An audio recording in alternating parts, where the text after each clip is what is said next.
अस्सलाम वालेकुम। इस कहानी को आखिर तक जरूर सुनिए। मेरा नाम सादिया है। जब मैं 17 साल की हुई तो मेरे दिल ने भी मोहब्बत और प्यार भरे ख्वाब सजाए। जब घर में मेरी शादी की बातें होने लगी तो मुझे दिल ही दिल में बहुत खुशी महसूस होती थी। मैं खुद से ही शर्माने लगती और खूबसूरत मुस्तकबिल के ख्वाब सजाती। पर मुझे क्या पता था कि किस्मत मेरे साथ एक अजीबोगरीब खेल खेलेगी। मैं सोच भी नहीं सकती थी कि मेरी जिंदगी ऐसा मोड़ बदलेगी। मेरे लिए आने वाले तीसरे रिश्ते को मेरे माँ बाप ने हाँ कर दी, इसलिए क्योंकि लड़की की फैमिली छोटी थी। इसकी एक शादीशुदा बहन थी और एक बूढ़ी माँ। लड़का शक्लो सूरत का अच्छा था और उम्र भी मुनासिब थी। अमीर लोग थे। उनका घर इतना बड़ा था कि हमारे जैसे 4 घर हों तभी उनको मिलाकर उनका एक घर बनता था। मैं भी खुश थी। उदास होने की आखिर वजह ही क्या थी। खुशी खुशी शादी की तैयारियों में लग गई। मेरी सास ने कहा था कि उनको किसी किस्म की रस्म नहीं करनी, सिर्फ एक रस्म होगी और वो निकाह की। मेरे माँ बाप ने उनको कह दिया कि ऐसा ही होगा, पर मेरे बाबा ने शादी से एक दिन पहले घर में मेहंदी की एक छोटी सी तकरीब रख दी थी। आखिर माँ बाप का दिल तो ऐसा ही होता है। अगले दिन निकाह की रस्म हुई और मैं अपने घर से रुखसत होकर अपने असली घर आ गई। जब मेरी सास मुझे मेरे कमरे में छोड़ने आई तो उनके हाथ में कुछ था। उन्होंने मुझे बिठाया, मुझसे पूछा कि मुझे कोई चीज चाहिए या नहीं, और फिर एक बहुत अजीब बात कही। मुझे तुमसे बहुत जरूरी बात करनी है। मुझे जल्द अज जल्द अपने पोते की शक्ल देखने का अरमान है, इसलिए इस हवाले से कोई गफलत नहीं बरतना। इस घर में बहुत खामोशी है। मैं चाहती हूँ इस घर में रौनक हो। आजकल की लड़कियाँ जानबूझ के कुफरान नेमत करती हैं ताकि शादी के 2-4 साल तक जिंदगी को एंजॉय कर सकें। अगर तुम्हारे दिल में भी ऐसा कोई ख्याल है तो इसे अपने दिल से निकाल दो। लड़की, मुझे इसी साल तुम्हारी औलाद चाहिए, और दूसरी अहम बात ये कि तुम घर में हमेशा ये जूते पहनोगी। मेरी सास ने कहा और उस शापर से 2 पुराने जूते निकाले जिनको वो अपने साथ लिए फिर रही थी। सारी तकरीब के दौरान भी वो शापर उनके हाथ में था। मैंने इन जूतों की तरफ देखा। वो जूते काफी पुराने थे। ना सिर्फ वो जूते पुराने थे बल्कि कुछ अजीब तरह के जूते थे। ऐसा लगता था उनको हाथ से बनाया गया था। उनके नीचे वाली एड़ी इतनी मोटी थी और वो शायद चमड़े के बने हुए थे। मैं इन जूतों को हैरान होकर देख रही थी। मेरी सास ने बताया कि ये मेरे जूते हैं जो मैंने तब पहने थे जब मैं ब्याह कर इस घर में आई थी, और इसी साल अल्लाह ने मेरी गोद में एक प्यारा से बेटा डाल दिया था। ये जूते मैंने मेरी बहू के लिए ही संभाल के रखे हुए थे और मैं चाहती हूँ कि तुम इन जूतों को पहनो। जब तक तुम इस घर में रहो तुम यही जूते पहनोगी। अगर तुम घर से कहीं बाहर जाओ तो अपनी मर्जी के कोई और जूते पहन सकती हो, लेकिन घर के अंदर तुम यही जूते पहन कर रहोगी। मैं तुम्हारी तरफ से इस मामले में कोई गफलत बर्दाश्त नहीं करूंगी। मैं नई नवेली दुल्हन थी। मुझे वैसे भी ये समझा कर भेजा गया था कि तुम किसी बात का इनकार नहीं करना, ज्यादा बातें नहीं करनी, जो सास और शोहर कहे वो ही करना है। और फिर मैंने भी यही सोचा कि जूते ही तो पहने हैं, वो भी सिर्फ घर में, तो इसमें क्या मसला हो सकता है। मैंने कह दिया कि ऐसा ही होगा। मेरी सास वहाँ से चली गई। मेरा शौहर कमरे में आया। उसने मुझसे बहुत अच्छी अच्छी बातें की, मुझे तोहफा भी दिया। मैं इस बात पर खुश हो गई कि चलो मेरा शौहर तो अच्छा है। और जहाँ तक बात है ससुराल की तो वो तो सबके ही ऐसे होते हैं, कोई ना कोई बात, कोई ऊंच नीच हो ही जाती है। अगले दिन सुबह सुबह जब मैं किचन में गई तो मैंने वहाँ एक लड़की को खड़े देखा जिसने बहुत अच्छे कपड़े पहन रखे थे। मैंने उससे पूछा कि तुम कौन हो। उसने मुझे सलाम किया और कहा कि मैं इस घर की नौकरानी हूँ। मैं हैरान हुई कि वो इस घर की नौकरानी है, जबकि वो तो बहुत साफ सुथरी और खूबसूरत है। मेरे शौहर ने बताया कि वो मेरी अम्मी के गांव से हैं और अम्मी के दूर पार की रिश्तेदार भी लगती हैं। उनके घर के हालात अच्छे नहीं हैं। बहनों की अकेली बड़ी बहन है, इसलिए घर के हालात से तंग आकर इधर काम करती है, और हम लोग इसके अपने हैं, इसलिए उसके घर वाले हम पर भरोसा करते हैं। अम्मी ने कभी उसे नौकरानी नहीं कहा। तुम भी ऐसा नहीं करना, इसलिए वो नौकरों की तरह गंदे कपड़े नहीं पहनती है और ना ही उसके तौर तरीके इस तरह के हैं। वो पढ़ी लिखी हुई है। उसका नाम जायरा था। मेरी शादी के शुरू के 2-3 दिन तो अच्छे गुजर गए, हमारी दावतें भी हो गई, पर उसके बाद मेरी जिंदगी रूटीन पर आ गई। शोहर का सारा दिन काम पर रहना और मैं सारा दिन घर में बोर होती रहती थी। घर में अपनी सास के दिए हुए जूते पहन के फिरती थी, लेकिन एक बात बहुत अजीब थी कि इन जूतों में से बहुत अजीब तरह की आवाज आती थी। यानी मैं जहाँ भी जाती तो सबको पता चल जाता कि मैं कहाँ जा रही हूँ। लगता है जूते बहुत पुराने थे, इसलिए इन जूतों में से आवाजें आती थी। मैंने अपनी सास से कहा कि जूतों में से अजीब सी आवाज आती है, तो उसने कहा कि ये जूते काफी पुराने हैं इसलिए आ रही है। वैसे भी तुम्हें कौन सा सारी जिंदगी ये जूते पहने हैं, एक दफा तुम हमें खुशखबरी सुनाओ, इसके बाद तुम ये जूते उतार सकती हो। अब तो मैं भी दुआएं करने लगी कि जल्द से जल्द मुझे कोई उम्मीद मिल जाए, ताकि इन जूतों से तो मेरी जान छूटे। भला कौन ऐसे पुराने जूते पहनना चाहेगा। मैं पूरा दिन घर में ही होती थी। अब इस घर पे नजर रखा करती। इस घर के काफी सारे कमरे बंद थे। इस घर में कोई 8 से 10 कमरे थे, लेकिन इस्तेमाल में सिर्फ 3 ही कमरे थे। एक कमरा मेरा और मेरे शौहर का था, एक मेरी सास का कमरा और एक कमरा मेहमानों के लिए साफ करवा के रखा जाता था। मुझे ये घर बहुत अजीब लगता था। मुझे ऐसा लगता था कि जैसे इस घर में कोई राज है, कोई अजीब सी खामोशी है। सब अपने अपने कामों में लगे रहते, कोई किसी से बात ही नहीं करता था। मुझे इस घर में अजीब सी बोरियत महसूस हुआ करती थी। एक दिन मैंने कुछ अजीब देखा। मेरी सास घर में बने एक कमरे में जा रही थी। जिस कमरे को छुपाकर बनाया गया था, उसका दरवाजा एक अलमारी की शक्ल का था। देखने वालों को लगता कि वो दरवाजा नहीं बल्कि अलमारी है। मैंने उनको वहाँ जाते हुए देखा तो मैं हैरान रह गई और उनके वापस आने का इंतजार करने लगी। इंतजार करते करते मैं बाहर रखे सोफे पर ही सो गई। फिर मुझे मेरी सास ने ही जगाया। क्या कर रही हो लड़की, अपने कमरे में जाकर सो जाओ, अगर इतनी ही नींद आ रही है तो। वैसे मेरी सास का रवैया तो हमेशा मेरे साथ काफी खुश्क होता था, लेकिन अब मुझे एहसास हो गया था कि उनकी फितरत ही ऐसी थी। वो सबके साथ ऐसे ही बात करती थी। मैंने उनसे पूछा कि वो कहाँ गई थी, तो उन्होंने मुझे हैरान होकर देखा कि तुम क्यों पूछ रही हो कि मैं कहाँ गई थी। मैंने कहा कि मैंने आपको देख लिया था। इस अलमारी के पीछे कोई कमरा है ना, मुझे पता है बड़े बड़े घरों में ऐसे कमरे बनाए जाते हैं। मुझे इस जैसे कमरों में जाने का बहुत ज्यादा शौक है। मुझे ऐसी चीजें देखना बहुत पसंद है। मैं आपके आने का इंतजार कर रही थी ताकि आप मुझे इस कमरे में ले जाएं। मुझे देखना है कि वहाँ क्या है। मेरी सास के चेहरे के तासुरात बदल गए। वो कहने लगी कि तुम वहाँ जाकर क्या करोगी। मैंने कहा कि बस मुझे देखना है और कुछ नहीं।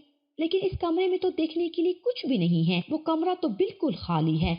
मेरी सास ने जब ये कहा तो मैं हैरान हो गई कि अगर वो कमरा खाली है तो मेरी सास पिछले 4 घंटे तक वहाँ क्या कर रही थी। मैं कब से आपका इंतजार कर रही थी। इंतजार करते करते ही मुझे नींद आ गई और मैंने अपनी नींद पूरी कर ली। अगर वो कमरा खाली था तो वहाँ 4 घंटे गुजारना कोई आसान काम नहीं है। एक खाली कमरे में भला इंसान 4 घंटे तक क्या कर सकता है। मैंने एक सांस में कहा कि मुझे फिर भी देखना है, मैं बस देख के वापस आ जाऊंगी। और अचानक मेरी सास मुझ पर बरस पड़ी। ये बच्चों की तरह से जिद लगा रखी है, मुझे ये देखना है, मुझे वो देखना है। ये घर है, कोई पार्क नहीं है। जाओ अपने कमरे में अपना काम करो। जो बात मैंने तुम्हें शादी की पहली रात कही थी उस पर तवज्जो दो।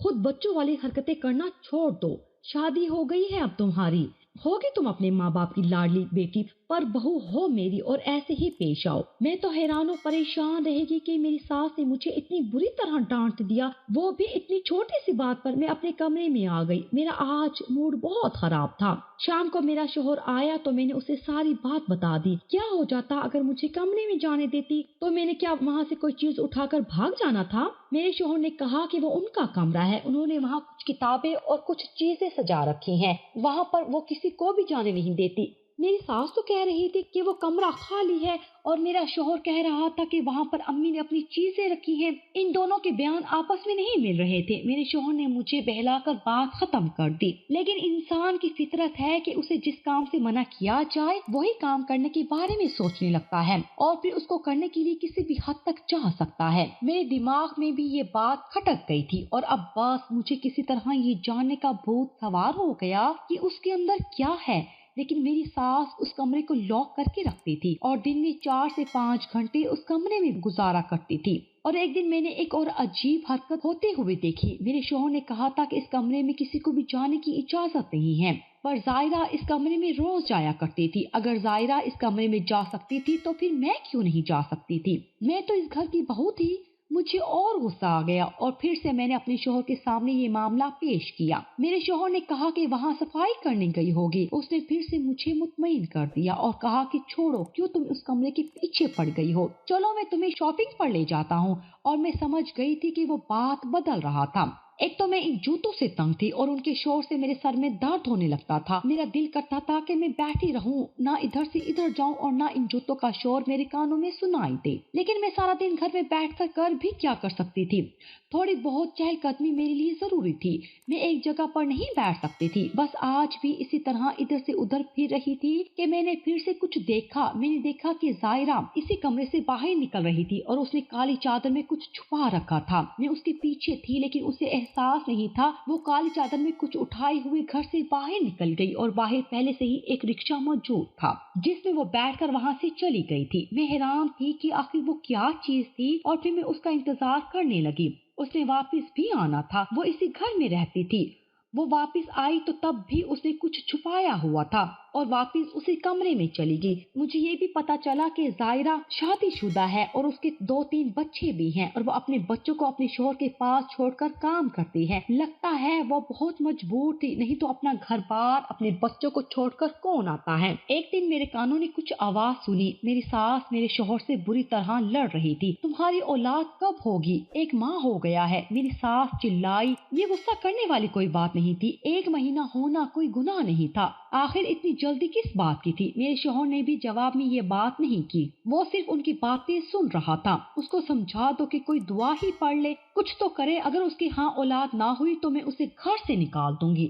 عجیب پاگل سی لڑکی ہے، مجھے تو اس کی سمجھ نہیں آتی، عقل تو اسے چھو کر ہی نہیں گزری۔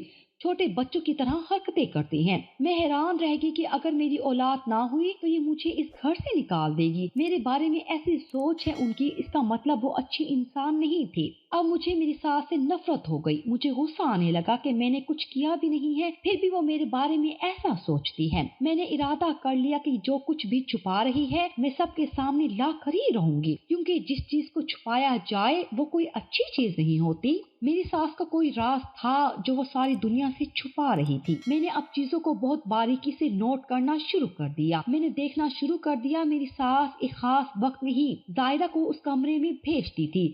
میرے دماغ میں ایک پلان آ گیا تھا، بس مجھے اس پلان کو پورا کرنے کے لیے ظاہرہ کے کپڑوں کی ضرورت تھی۔ میں نے سوچ لیا کہ میں ظاہرہ کے کوارٹر جا کر اس کا ایک جوڑا اٹھا لوں گی، لیکن جب میں کوارٹر کی طرف بڑھی تو قریب تھا کہ میں اس کے کپڑوں کی طرف بڑھتی کہ میں نے اپنے پیچھے کسی کو کھڑے دیکھا۔ وہ میری ساس تھی۔ ان کو وہاں کھڑا دیکھ کر تو میری جان ہی نکل گئی۔ وہ مجھے حیران ہو کر دیکھنے لگی۔ کیا کر رہی ہو یہاں؟ تمہارا یہاں کیا کام ہے؟ تو میں نے کہا کہ میں تو بس ایسے ہی چلتے چلتے یہاں آ گئی تھی۔ ظاہر ہے میرا اور کیا کام ہو سکتا ہے۔ میں نے کس طرح بات کو سنبھال لیا، لیکن میں حیران اس بات پر ہوئی کہ ظاہرہ کا کوارٹر گھر کے آخری حصے میں بنا ہوا تھا جہاں پر کپڑے دھوئے جاتے تھے۔ میں تو اس کے کپڑے اٹھانے کی غرض سے گئی تھی، لیکن میری ساس وہاں کہاں سے آ گئی؟ اچانک ایک خیال میرے دل میں بجلی کی طرح آیا کہ میری ساس ضرور میرے جوتوں کی آواز سن کر وہاں آئی ہوگی۔ میرا دل بیٹھ گیا۔ میں جان گئی کہ اس لیے مجھے جوتے پہنائے گئے ہیں تاکہ میں جہاں بھی جاؤں یہ لوگ مجھ پر نظر رکھ سکیں، کیونکہ ان جوتوں کے شور کی آواز پورے گھر میں گونجی تھی۔ مجھے اپنی عقل پر ماتم کرنے کا دل کیا کہ میں ان کی اس چال میں اتنی آسانی سے آ گئی۔ میں نے کینچی سے جوتا کاٹ دیا تھا کہ یہ ٹوٹ گیا ہے، اس لیے میں اس کو نہیں پہن سکتی۔ اب میں ان جوتوں کے بنا ظاہرہ کے کوارٹر میں گئی اور اس کا ایک جوڑا اٹھا لیا۔ مجھے ظاہرہ کو بھی منظر سے غائب کرنا تھا۔ میں نے ظاہرہ کو سامان کی لسٹ بنا کے دے دی اور اسے کہا کہ جا کر سامان لے آؤ۔ اس نے نہ کوئی سوال کیا نہ جواب اور گھر سے چلی گئی۔ اس کے کپڑے پہن کر میں کچن میں کھڑی ہو گئی اور سبزی کاٹنے لگی۔ میرا منہ دوسری طرف تھا کہ میری ساس آئی اور انہوں نے آ کر کہا کہ تم ابھی تک یہاں کھڑی کام کر رہی ہو؟ چابی پڑی ہے۔ میں نے ان کی طرف نہیں دیکھا اور ہاں میں سر ہلا دیا۔ میری ساس چابی شیلف پر رکھ کر وہاں سے چلی گئی۔ میں نے جلدی جلدی چابی اٹھائی اور اس کمرے کی طرف بڑھی۔ میرے دل میں تھوڑا بہت ڈر بھی آ رہا تھا کہ اس کمرے میں جانے کیا ہو، لیکن میرے پاس یہی ایک موقع تھا، مجھے ٹائم ضائع نہیں کرنا تھا۔ فوراً چابی لیے تقریباً بھاگنے کے انداز میں اس کمرے کی طرف بڑھی اور اس کا دروازہ کھول کر آگے بڑھ گئی۔ نیچے سیڑھیاں تھی، اس کا مطلب وہ صرف کمرہ نہیں بلکہ تہہ خانہ تھا۔ اب تو مجھے مزید ڈر لگنے لگا کہ جانے کیا ہوگا۔ میں نیچے گئی تو سامنے کا منظر دیکھ کر حیران و پریشان رہ گئی۔ वहाँ एक औरत चारपाई पर लेटी हुई थी। उसकी हालत बहुत खराब लग रही थी, जैसे किसी ने उसको बुरी तरह मारा हो। वो भी मुझे देखकर हैरान हुई और मेरी तरफ हाथ बढ़ाकर मदद मांगी। मुझे जाने क्यों उस औरत से डर लग रहा था। उसकी हालत बहुत बुरी लग रही थी। वो औरत थी तो जवान, लेकिन बीमारी और जख्मों की वजह से वो बूढ़ी लग रही थी। वो बहुत आहिस्ता आवाज में बोली कि मुझे यहाँ से निकालो, मुझे यहाँ से बाहर निकालो। मैंने देखा कि उसके पैर में एक जंजीर डाली गई थी। मैं फौरन उसकी तरफ बढ़ गई और उसके पाँव से जंजीर निकाल दी। जो चाबी मुझे मेरी सास ने दी थी उसमें जंजीर की चाबी भी थी। मैंने उससे पूछा कि वो कौन है, तो उसने कहा कि वो शायान की बीवी है। मेरे कदमों तले से जमीन निकल गई, क्योंकि शायान तो मेरे शोहर का नाम था। मैंने कहा कि तुम्हें यहाँ किसने कैद किया है? उसने कहा कि मुझे मेरी सास ने। मेरी रूह कांप उठी। उसने मुझे सारी बात बताई कि ये लोग बहुत गरीब थे। मुझे शायान से मोहब्बत हो गई और उसने मुझसे शादी कर ली। ये मेरा घर है, इन लोगों का नहीं। मेरे बाबा इस दुनिया में नहीं है। अपना सब कुछ उन्होंने मेरे नाम किया है। मेरी सास वो मुझसे मेरी सारी जायदाद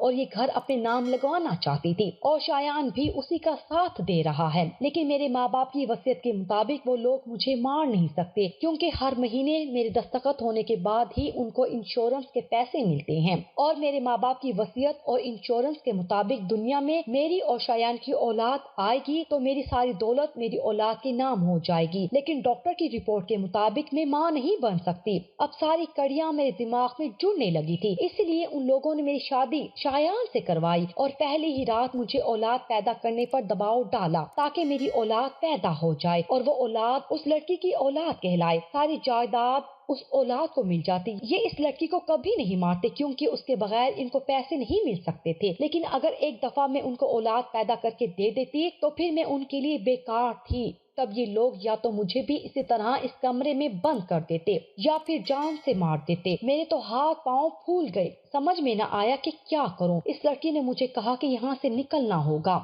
मेरे चचा अभी हयात हैं और वो बहुत बड़े वकील हैं। बस एक दफा मेरी खबर मेरे चचा को पहुंच जाए तो सब ठीक हो जाएगा। लेकिन मेरे चचा पाकिस्तान में नहीं होते हैं और ये लोग मुझे इनसे बात भी नहीं करने देते। वो रोज कमरे में आती है, मुझे धमकी देती है, कहती है कि मैं खुद अपनी सारी दौलत उनके नाम कर दूं, लेकिन ऐसा नहीं कर रही। मुझे कुछ देर लगी अपनी हालत संभालने में। मुझे याद आया कि मेरे पास मेरा फोन है, लेकिन अगर मैं पुलिस को फोन करती हूँ तो तब शायद बात नहीं बनती। मैंने अपने वालिद साहब को फोन करके सारी बात बता दी। उस लड़की को भी फोन दिया कि वो अपने चचा से बात करे। उस लड़की ने कॉल की। उसके चचा के बच्चे पाकिस्तान में ही रहते थे।